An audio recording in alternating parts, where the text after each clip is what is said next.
आप देख रहे हैं जम्मू न्यूज मिशन। आज की प्रेस कॉन्फ्रेंस एक बहुत बड़ी डेवलपमेंट शेयर करने के लिए ऑर्गेनाइज की गई है। जैसा कि आप जानते हैं कि एकम सनातन भारत दल, जिसे पहले आप एकजुट जम्मू के नाम से जानते थे, उसे इलेक्शन कमीशन ऑफ इंडिया ने कुछ महीने पहले नेम चेंज के प्रोसेस के थ्रू राष्ट्रीय स्तर पर रिकॉग्निशन दी थी।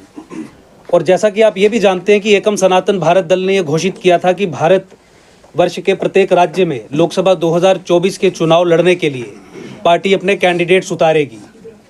और आप ये भी जानते हैं कि सनातन संस्कृति, सभ्यता, धर्म के सशक्तिकरण के लिए एकम सनातन भारत दल का निर्माण हुआ है।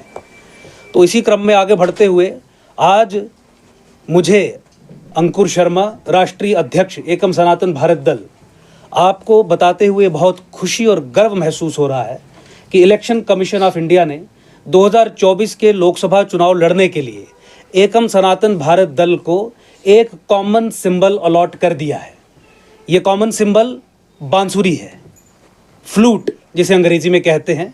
इसका चित्र आपके पीछे है। आप इस पे अगर फोकस करेंगे तो ये इलेक्शन कमीशन ऑफ इंडिया के मैनुअल में से लिया गया चित्र है, जो इलेक्ट्रॉनिक वोटिंग मशीन ईवीएम पे कैंडिडेट के नेम के अपोजिट रिफ्लेक्ट होगा। मैं आपसे रिक्वेस्ट करूंगा कि आप इस पे फोकस करिए ताकि लोग ये देख सके कि क्या कॉमन सिंबल अलॉट किया गया है। जितने भी राज्य हैं, 23 राज्यों में एकम सनातन भारत दल के कैंडिडेट्स एक ही चुनावी चिन्ह पे चुनाव लड़ेंगे। कॉमन सिंबल किसी भी पार्टी को मिलना एक बहुत बड़ी बात रहती है। आप 50 कैंडिडेट्स खड़े करें, आप 100 कैंडिडेट्स खड़े करें, आप 500 कैंडिडेट्स खड़े करें, जितने भी कैंडिडेट्स खड़े करेंगे, हर एक कैंडिडेट का चुनावी चिन्ह जो होगा वो बांसुरी होगा। इंडिपेंडेंट जब लोग कंटेस्ट करते हैं तो बहुत देर के बाद चुनाव चिन्ह दिया जाता है, तो कन्फ्यूजन रहता है। और यही फ़ायदा रहता है कि इलेक्शन कमीशन ऑफ इंडिया के साथ अगर पार्टी रजिस्टर्ड हो तो समय रहते एक कॉमन सिंबल अलॉट कर दिया जाता है। अब हमें ये सोचने की आवश्यकता नहीं है कि जम्मू लोकसभा से एकम सनातन भारत दल का कैंडिडेट जो लड़ेगा उसका चुनावी चिन्ह क्या होगा। उसका चुनावी चिन्ह बांसुरी ही होगा। उधमपुर कठुआ लोकसभा से एकम सनातन भारत दल का जो कैंडिडेट एमपी इलेक्शन 2024 का लड़ेगा, उसका चुनावी सिंबल क्या होगा? उसका चुनावी सिंबल भी बांसुरी ही होगा। जो अनंतनाग राजौरी पुंछ की कॉन्स्टिट्यूएंसी से एकम सनातन भारत दल का कैंडिडेट एमपी इलेक्शन कंटेस्ट करेगा, उसका चुनावी सिंबल भी बांसुरी ही होगा। फॉर्म ए और फॉर्म बी जो political parties chief electoral officer और रिटर्निंग ऑफिसर को देते हैं, जिसे कहा जाता है कि टिकट देना, वो भी हमने पार्टी के तैयार किए हैं। उसके माध्यम से ही बांसुरी के साथ ये टिकट दी जाती है। और जो कैंडिडेट्स हमारे अब कुछ दिनों में जो हम घोषणा करेंगे, उनके चुनावी सिंबल के बारे में हम आपको पहले ही जानकारी दें, इसके लिए आज प्रेस कॉन्फ्रेंस ऑर्गेनाइज की गई थी, क्योंकि बहुत एक इम्पॉर्टेंट इवेंट ये रहता है। एक सिंबल अलॉट होना, इलेक्शन में एक कॉमन सिंबल की जो सिग्निफिकेंस है, जो उसकी इम्पोर्टेंस है, उसके चलते विशेष तौर पे आज हमने ये सिंबल के बारे में जनता को जानकारी देने के लिए प्रेस कॉन्फ्रेंस ऑर्गेनाइज की। इलेक्शन कमीशन ऑफ इंडिया भी ये कहती है कि जनता को हर वो जानकारी दी जानी चाहिए जिससे जनता इफेक्टिवली इलेक्टोरल प्रोसेस में पार्टिसिपेट कर सके। मान लीजिए जनता मुझे मानती है कि ये बहुत अच्छे कैंडिडेट हैं और मैं इन्हें वोट देना चाहता हूँ, कोई व्यक्ति ये सोचता है, तो उसके लिए ये जानकारी होना कि इस व्यक्ति के आगे सिंबल कौन सा होगा, नाम के आगे सिंबल कौन सा होगा, ये बहुत एक महत्वपूर्ण सूचना जो है वो रहती है।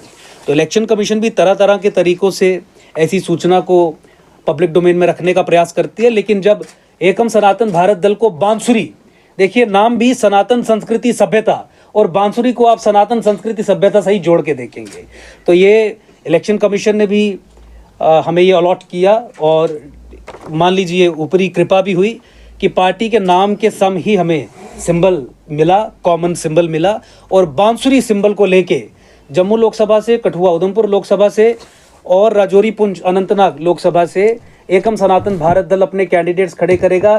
क्यों खड़े करेगा? ताकि दिल्ली और कश्मीर के बीच में जो समझौता पिछले 70 साल से चल रहा है, जिस समझौते के चलते जम्मू संभाग को कश्मीर का गुलाम बना दिया जाता है, सरकार चाहे कांग्रेस की हो, सरकार चाहे भाजपा की हो, सरकार चाहे किसी भी और दल की हो, चाहे कोएलिशन गवर्नमेंट्स हो, हमेशा से ही पिछले 70 साल में एक अनहोली कॉन्ट्रैक्ट के चलते, एक ठेके के चलते, एक अंडरस्टैंडिंग के चलते, एक अग्रीमेंट के चलते, किसमें भारत की राजसत्ता जिसे दिल्ली की सरकार रिप्रेजेंट करती है और कश्मीर की राज सत्ता, जिसे कश्मीरी मुस्लिम एस्टैब्लिशमेंट रिप्रेजेंट करती है, सो कॉल्ड सेक्युलर क्रेडेंशियल्स अपना के झूठे मूठे पॉलिटिकल पार्टीज का चोला पहन के उस समझौते को चुनौती देने के लिए, जम्मू प्रोविंस, जम्मू संभाग की पॉलिटिकल एम्पावरमेंट के लिए, जम्मू संभाग के लोगों की अल्टीमेट लिबरेशन के लिए हमें नौकरियां नहीं मिलती, हमारे एरियाज को डेवलप नहीं किया जाता, हमारी नाली गली सड़क नहीं बनती। इन समस्याओं से निजात पाने के लिए सेंटर ऑफ पावर कश्मीर से हटा के जम्मू में स्थापित करने के लिए, और आप सब ये जानते हैं कि चाहे डेमोग्राफिक इन्वेजन का मामला हो, चाहे जम्मू की पॉलिटिकल एम्पावरमेंट का मामला हो, पिछले कई वर्षों से एकजुट जम्मू और अब एकम सनातन भारत दल इस विषय पे अपनी बात रख रहा है, अपनी बात उठा रहा है और संघर्ष कर रहा है। हमने वो कानून तक खत्म करवा दिए जो कानून जम्मू संभाग के खिलाफ बनाए गए थे।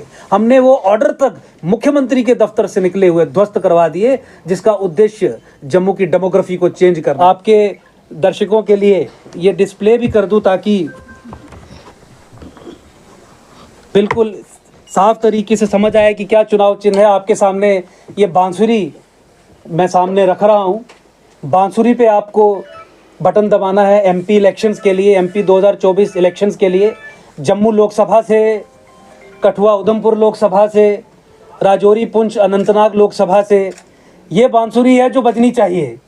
इसी बांसुरी